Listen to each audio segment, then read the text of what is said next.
आई असते रे, नसते सांभाळणारी ताई. असल्यावर कळत नाही आणि नसल्यावर मिळत नाही ना, ती आई असते. ऐका ना दादा, सगळ्यांनी आईच सांगितली हो, बाप कोणीच सांगितला नाही.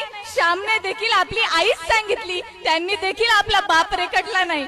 बाप काय असतो ना, मी सांगेल तुम्हाला बाप काय असतो. अहो, बाप बघायचा असेल ना तर तुम्ही नारळ पहा, नारळ. ते वरून कितीही कडक दिसला असला ना तरी ते फोडल्यानंतर अमृतासारखं गोड पाणी देणारा तो बाप असतो. त्यामुळे काय करा, त्या मायबापांची सेवा करा. तुम्ही आयुष्यात कोणतंच पुण्य करू नका मायबाप, पण तुम्ही काय करा, तुमच्या आईबापांची सेवा करा. अरे सूर्याआड गेलेला चंद्र सूर्य तुम्हा आम्हाला परत दिसू शकतो, परंतु एकदा माती आड गेलेले मायबाप तुम्हा आम्हाला परत दिसू शकत नाही.